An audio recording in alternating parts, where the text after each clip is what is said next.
Willkommen in einem anderen aufregendes Video, or welcome to yet another exciting video. In this case, part 4 of my Napoleon at War series of example games covering the Battle of Deutsch-Wagram. Napoleon at War is a series of board games published by SBI back in the 1970s. This video uses a figure game version of those rules. Those interested in the figure game version of the rules can find the links at the end of the video or in the comments section. The Napoleon at War game system is so simple I will not be covering any rules mechanics in this video. My earlier videos on the subject cover this in great details, and if you download a copy of the original SPI rules or the figure game conversion, you'll be able to pick it up very quickly and understand what is occurring. However, there's really no need to understand the rules in order to view this video. What's occurring is really quite obvious, and this is more an analysis of the Deutsch-Wagram scenario and how SPI deals with this battle. I will not be covering every nitty-gritty combat in this game, as occurred in some of my earlier videos. After a while, seeing units move forward and backwards gets a bit boring. I will cover in detail the first few game turns, and then we'll skip through the remaining game turns to the end so viewers can quickly see the progression of the battle.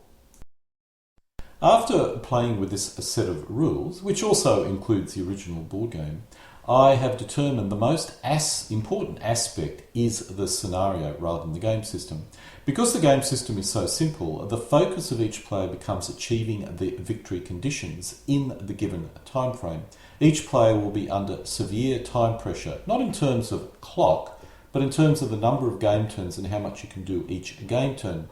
Players who take a leisurely approach to arranging their forces for a perfect attack or defence will quickly lose, at least according to the victory conditions, and I consider this a good thing.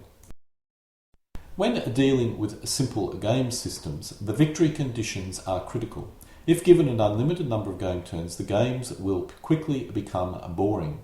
It's this disorganised, Russian, stressful playstyle which makes the game interesting.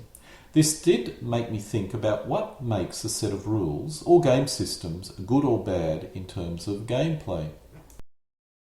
Now, this is only my opinion, but I originally got this idea from Philip Sabin's book Lost Battles, and I feel this opinion is correct. A game is interesting if a player has to make a decision, which will affect the result of the game. I'm uncertain if there is an upper limit to the number of decisions a player can handle in a game, but if there are too few decisions to be made, the game will quickly bog down and become boring. Even if a single game is playable in this situation, such a game has poor repeatability. For figure games, repeatability is important, as spending months creating a force mix for a battle which lacks repeatability is anything but good. Prior to myself coming to this conclusion, I always believed what made a game interesting was movement on the playing area. If you viewed a playing area and then an hour later viewed it again, what differences do you see?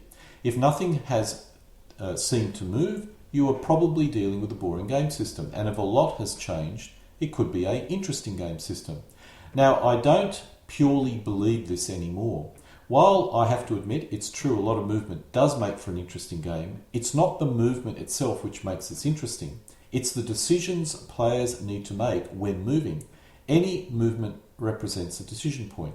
Thus, if the decision behind the movement, it's the decision behind the movement which makes for a good game system, not the movement itself. I now realise it's possible to have a good game system with very little seeming movement on the playing area, as long as players are making other kinds of decisions, apart obviously from movement decisions. Thus, the number of decisions which a player can make, which has an effect on the game, will have a major impact on how good a set of rules is and how repeatable those rules are. The complexity of the decision can vary, but there seems to be no limit to how complex the decision can be. We can see this when we look at randomness. Randomness provides two benefits. We'll only be covering one, and that benefit is it increases the complexity of a decision. So, in Napoleon at War, in order to eliminate a unit at low odds, you need to surround it and force it to retreat. This will often involve 3 combats. the order of which needs to be carefully considered. As a bad die roll could end in disaster, the order of these combats is even more complex than a simple what needs to move to eliminate the enemy decision. You need to consider what the enemy player will do in the subsequent player turn. This is an example of a very simple game system, but with very complex decisions. Now, the other advantage of randomness is that it increases repeatability of the game by making each game different from the last. This adds even more complexity to a decision because the way to deal with randomness is to minimize the impact of bad luck and maximize the impact of good luck, which is a very subtle and nuanced thought process. There is a lot to think about, which is not just the game system itself, and that makes for a good game. It should be noted, game designers need to be careful to avoid making the execution of a decision too complex. Once a decision is made, which is good, if the effort to execute it involves a lot of effort, then its benefit is greatly reduced. As an example, in Corps Commander, a combat takes a lot of brain power to execute after the decision to conduct the combat is made. In Napoleon at War, once a decision is made, the complexity to execute it is very low. The movement system is based on movement points, and the combat system is based on simple odds and a single d6. This is about as simple as you can get. With a hexless system, there are issues with retreating from combat, as it's so important in the game system. These issues are not present in a hex-based system because of the use of hexes. But in most cases, a retreat is a simple process even when you use a hexless system, with only occasional complex situations arising when unit density is very high. Now let's get on to the game, starting with the victory conditions, which, as we've already determined, is a critical factor in a simple or with a simple game system. This scenario is based on the original board game, and while I will create my own scenario in the future, using the original board game scenario was the easiest option. This shows the board game playing area. Each side gains VPs for eliminating opposing strength points, which in a well-played game should be about equal on each side, generally favours the French slightly. In addition to those victory points, the Austrian player receives 25 victory points for occupying this town at any time, and an additional 25 VPs if it occupies the town at the end of the game. The Austrian player receives 30 VPs for occupying this town at any time, and an additional 30 VPs if occupying this town at the end of the game. Finally, the Austrian player receives 35 VPs for occupying this town at any time, and an additional 35 VPs if it occupies the town at the end of the game. Now, historically, the reason why these towns are so critical is that the French supply lines came from an island, Lobu Island, and if the Austrians occupied these three towns, then the French line of communication would be broken. So that's the historical background. The final way the Austrians can receive victory points is for every strength point which exits the west edge of the playing area, shown in red here. Now, it becomes clear to see if the Austrians get any of the three objective towns on the French end of the playing area, they're probably going to win. This is a very powerful incentive to attack. Let's move to the French player. Now, the French player only gets, apart from lost strength points, 1 VP for each strength points on the Rasbach Heights, which is shown in yellow here. In addition, the French must attack and must gain at least 75 VPs by the end of the game, or the French player has lost, irrespective of any other victory conditions. This requires having units on the Rasbach Heights, as it's unlikely this can be achieved by eliminating Austrian units alone. This is a very powerful incentive for the French to attack. We can now see the dynamic. The Austrians attack towards their objective towns and the French try and get units on the heights. The only problem is the Austrians can simply not worry about attacking and simply prevent the French from getting on the heights, as well as getting some units off the west edge by the end of the game. This is the safe Austrian tactic, although it ensures the Austrian will at most gain a marginal victory. My only objection is the special reinforcements which could arrive any time between game turn 7 and game turn 11. If they arrive, the French have major issues, so a single die roll can swing the game wildly. I don't like scenarios where a single die roll has such a major effect. However, its objective is to ensure the French leave forces to cover the map edge where the reinforcements could arrive, and I understand why it's been included. I would personally give the French some victory points if the force arrives. There are other issues with the scenario as the playing area is too constrained. This was done to allow for the game to fit on the map, but for a figure game version I feel you need to include more of the surrounding area to get a more historical feel. But saying that, the game works and is fun to play. Now let's move over to the figure game. This shows the French right flank with the Raspach Heights visible on the top right corner. The advanced forces of the French can be seen in the bottom centre of the image. The original board game has a more specific deployment based on hexes, which is difficult to reproduce in a figure game. I suspect if I create my own scenario, I will start the French crossing the river or entering the playing area, possibly giving the French a couple of game turns before the Austrians can move. This shows the rest of the French army at the bottom of the screen and to the right, having already crossed the river.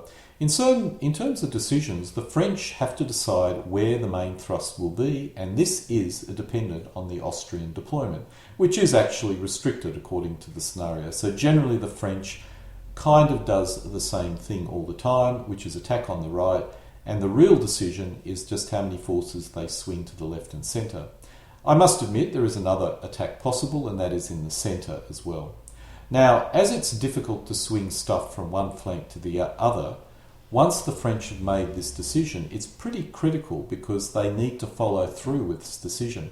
And actually, historically, that was an issue that the French had, and they had to do some rather weird cavalry attacks in order to cover their left flank so they could basically develop a good defence there. We will now start the game, starting with game turn 1, with the French player being the first player in this game turn. I found it is critical for the French to get into contact as quickly as possible. I'm certain if this is what occurred historically, but doing this increases the French player's chance of winning. Now, this is based on the board game, and I have no reason to believe that this is not the case for this figure game version. This shows the front line, and specifically the French position at the end of the French movement phase. The French are pumping most of their forces on their right flank, although the French did make some errors with their artillery deployment. The Austrians do some adjusting to their front line during their player turn. There's no actual combat on the first game turn. We now move on to game turn 2. Errors were made by both sides, but as this was the first time I've played the game in over 20 years, I suppose that is understandable. During game turn 2 and the French combat phase, the first player to attack is the French, and the French attack with 16 against 6 and spin a 6. Not a good result, AR and an A1. Now the A1 result, which means the attackers lose one element, is a modification to the original Napoleonic War game system, and the reason why it's been included is that when your units consist of up to 3 elements, you can actually have attrition. In the original board game, each unit had a fixed value, 6, 4 or whatever, and if you wanted to have casualties, you'd need counters to reflect that, and that is not a good thing for any kind of game. Just to note, the defenders can only be doubled once due to terrain, so attacking across a stream and into a woods is not really a major issue. In many ways, this is an advantage for the attacker, as if they advance over the stream after combat, they are doubled for being in woods, and if there was no woods there, they would not be doubled. This shows the front line at the end of the French player turn. The Austrians do some more minor adjusting during the player turn, but in retrospect, it was not enough. It's difficult to move the Austrian artillery as it's only got 3 MPs, and a turn to the flank costs 1 MP. Now, this proved an issue later in the game because I had my artillery in the wrong place. We'll now move on to game turn 3. The Austrian reinforcements arrive this game turn, and the Austrians have an important decision point: to attack or not to attack. During the French player turn and on the French right flank, the French player moves units up and prepares for a major offensive over the stream, attacking 3 Austrian units. In the first attack, the French attack with 5 against 2, which is double. The odds are 1 to 1, and they spin a 1. a good result, which is dr and d1, which means the defender loses one element and retreats one base width. For the second attack, the French attack with 15 against 6 and spinner 4, dr. The French are across the river in 2 spots, but this is a rather critical spot because they've advanced after combat into a wood, which means that they're going to be difficult to dislodge. For the French third attack, they attack with 12 against 3, the 3 is doubled and a 3 is spun, another defender retreat. They are across the stream in 3 spots, but this is the second spot where they've advanced after combat into good defensive terrain and thus will be difficult to dislodge. This shows the position at the end of the French player turn and the French attacks. They have 2 units across the stream in good defensive terrain and 1 unit up the top across the stream in not so good defensive terrain. It is now the Austrian player turn. In the board game version, I normally never bother with an attack and go for a conservative strategy, but for some reason, in this figure gaming version, I really felt I needed to attack. As it turns out, an attack is actually quite critical, and far more critical than I ever originally thought so in the board game version. By attacking, I force the French to send forces from their right flank to their left flank. Let's now move on to the Austrian attack. Starting with the Austrian right flank and using the reinforcements which arrived this game turn, this shows the 2 Austrian attacks that I'm going to be launching. For the first attack, the Austrians attack with 8 versus 2 and spinner 3. It's a dr. For the second Austrian attack, I've got 4 versus 2, but unfortunately the die roll was bad. I think it was a 5 or 6, I don't have it here, and the Austrians have to retreat. I did not do a good job with the Austrian attack and should have launched more low odds attack around this main push. This is going to bite me in the bottom later in the game. Now that we've dealt with the Austrian attack, I'm going to the Austrian left flank and attempting to force the French back over the stream. The counterattacks work in 2 of the situations, but fails in the third. I lacked sufficient artillery support and I should have moved my artillery to this flank earlier when I saw where the main French attack was being conducted. We're now moving on to game turn 4 and the final daylight game turn of this particular day. I'm going to end the blow-by-blow accounts of the combats and will only show the results of each game turn. This shows the situation at the end of game turn 4 on the French right flanks. The Austrians are holding, but they are under terrible pressure. I finally moved my artillery down to this sector, as you can see here, but the French have made significant gains and the Austrians no longer have good terrain. The French have managed to cross the stream and they're not going to be shifted back over easily. Moving on to the other flank, the French are outnumbered and should be an easy target. However, the Austrian attacks are simply not going anywhere. With lots of 5s and 6s thrown, as well as other high d6 results, I'm getting a lot of ARs. The upside is I have expanded my attacks along my entire left flank, or right flank I should say, the Austrian, something I should have done on game turn 3. Now we move on to game turn 5, which is the first night game turn. Now during night there is no combat, you can't move into an enemy movement zone of control. As a result, it's used by both players to adjust their front lines. Game turn 6 is also a night game turn. During these 2 night game turns, the French have seen the risk on their left flank and have moved 2 cavalry units from their right flank to the left.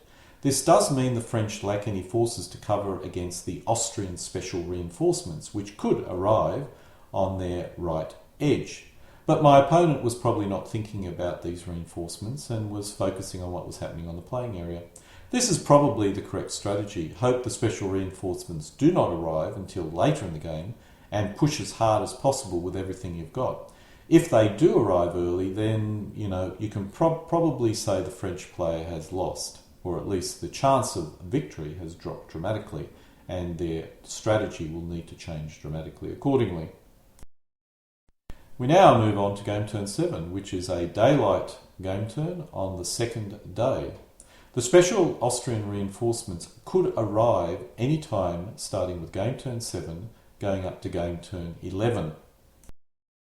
Once again, I'm only going to be showing the results at the end of the game turn. On the French left flank, the Austrian attack is finally developing some steam. However, the French have deployed cavalry into this flank, and their line as a result remains quite steady. On the French right flank, the Austrians have suffered additional losses and are being forced further back. The French have sufficient momentum here, and the Austrians lack the strength to really effectively counterattack. Note the concentrated French artillery. This also occurs with the board game, and I do sometimes wonder how historically accurate this was. The Austrians now spin for their special reinforcements, in this case spinning a 4, which means no reinforcements arrive. Now, if it did arrive, this would dramatically change the dynamics of the game. We now move on to game turn 8. The game is heavily favouring the French. I was a bit surprised about this because I've never seen the French do quite so well, and I'm uncertain why this was the case. At the end of the game turn 8, the French left flank, the Austrian attack experiences lacklustre advances once again. The French are simply not under any serious pressure. In retrospect, the French or the Austrians lack sufficient density in any front single spot on this flank.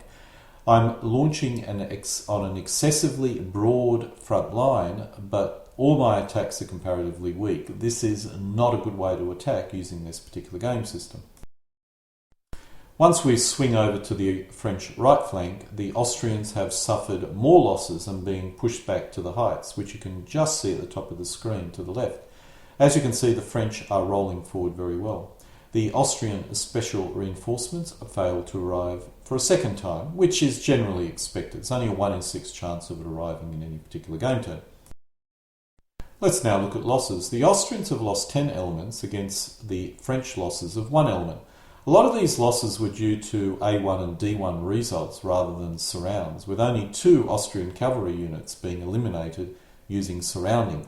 This is purely a function of a die luck roll, or die roll luck. As if the rolls were even, you would expect a similar number of non-surround losses per side.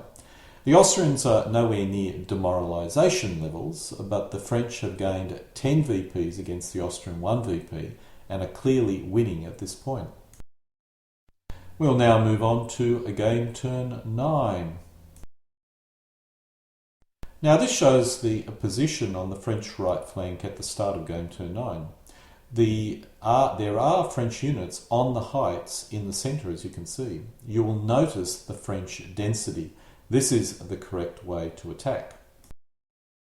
When we swing over to the French left flank, this is the position at the beginning of game turn 9. You'll notice the lack of any Austrian density. However, the Austrians do outnumber the French. You can certainly push them back, but it's not going to be decisive enough or quickly enough. Now we'll look at the end of game turn 9. This shows the position at the end of game turn 9 on the French right flank. The French have been forced off the heights, so at least some good luck for the Austrian. The French continue to push forward, but there is no major breakthrough yet. We'll now swing over to the French left flank, and you can see the Austrian attack is still not making a major dent, although the die rolls have been more reasonable, as you can see here. Let's now move on to a game turn 10 to see if how the battle will continue. We'll be now looking at the game turn based on each player turn. This shows the position at the end of the French player turn on the French right flank. And as you can see here, the French have made a major breakthrough, I must admit at high losses, as they suffered an exchange in the centre. The Austrians have no reserves, so they are in major trouble. I shifted so much artillery to my far left flank, I lacked any artillery in the centre to counter this breakthrough. This shows the position at the end of the French player turn on the French left flank. Now the French have managed to counterattack on the left, forcing the Austrians back once again. We'll now move on to the Austrian player turn, and this shows the position at the end of the Austrian player turn. Now the Austrian counterattack on the French right flank, or the Austrian left flank, has failed to force the French back. Worst yet, the Austrians have placed an artillery element in the front line, as this is the only unit available to close the front. The French have 2 units on the heights and still have a commanding VP lead of 9 VPs. The French have 4 elements on the heights and will gain another 4 VPs as a result. The Austrians will need to exit 13 elements to match the French VP total, which they cannot do so without leaving the front line undefended. This could be done on the last game turn, but certainly can't be done on this particular game turn. It's not looking good for the Austrians. If we swing over to the Austrian right flank, or the French left flank, we can see here at the end of the Austrian player turn, the Austrians have actually been forcing the French back. They've been getting some good die rolls. The French left flank is under pressure, finally, but it's probably not enough to matter at this point of the game. Game turn 10 was really a pivotal game turn. The breakthrough on the Austrian left flank basically made it fairly clear the Austrians were going to lose. So let's now move on to game turn 11 and see if the Austrians can reverse this situation. This shows the position on the French right flank at the end of the French player turn. The French have driven deep into the heights. This is not very good at all for the Austrians. We'll now swing over to the French position on their left flank, and at the end of their player turn, they haven't done particularly well in terms of pushing the Austrians back. The French position here is finally looking rather shaky. We'll now move on to the Austrian player turn, and at the end of the Austrian player turn on their left flank, the Austrians failed to push the French back. Look, the Austrians simply lack the strength to do it. The days where they were able to push back most of the French advances are pretty much gone, as you can see here. The heights are almost completely lost. We'll now swing to a better front line for the Austrian. The Austrian offensive on their right flank, or the French left flank, is finally picking up steam, driving the French position back. This is actually a pretty good position, and if it occurred, let's say, 3 game turns ago, this would have been a very different game. However, it's simply too late. Let's now look at the losses again. Now this shows all the losses. The Austrians have lost 19 SPs from an overall strength of 70 SPs. Using the original demoralisation rules, the Austrian army is demoralised.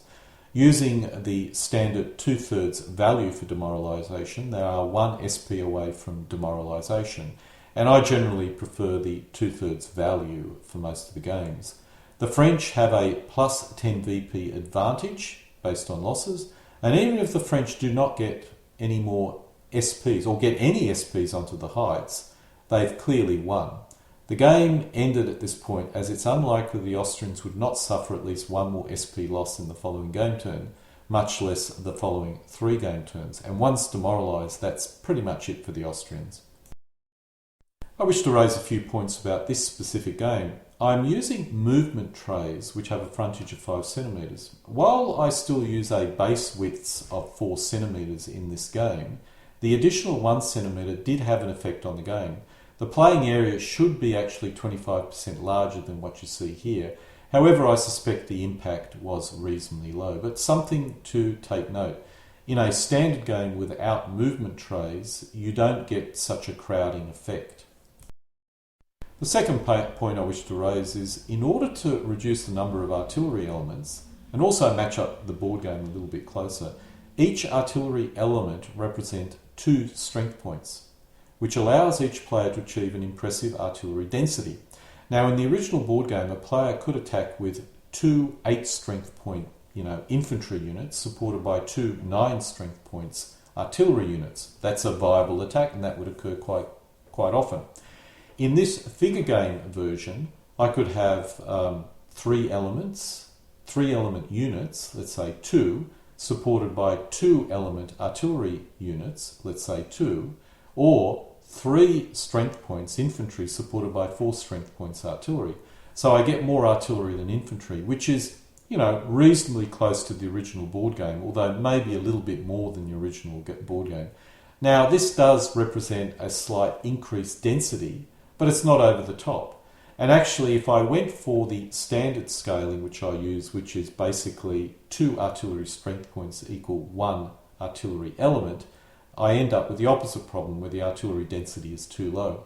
I actually think this additional rule is better, or matches up with the board game better, and it was playing this game that made me realise this, and as a result I'll probably go back and change the scaling for the artillery accordingly. For those interested, you can download the rules from the Kriegspiel.io group site, or download the original SPI board game and create your own rules. Based on the playtesting, the rules are up to 2.1 at the present moment. But this really only consists of clarification to the existing rules, specifically how to retreat after combat and advance after combat.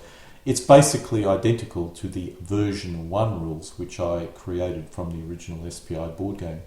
These rules are fundamentally the SPI board game rules, with only the changes required to accommodate the removal of hexes and also the use of elements rather than strict points in a unit. And so we come to the end of my part 4 of my Napoleon at War example game series, in this case covering the Battle of Deutsch-Wagram. For those interested, this game took about 3 hours to play, and we ended up on game turn 11. We did take our time playing it. I think you could have easily played this in closer to 2 hours. So it's a fairly quick game, which is a good thing. Incidentally, compared to many of my earlier games, there is a lot of elements on this playing area, although not as much as Leipzig, which had a lot more units, but Leipzig was a much shorter game. Alle guten Dinge kommen zu einem Ende.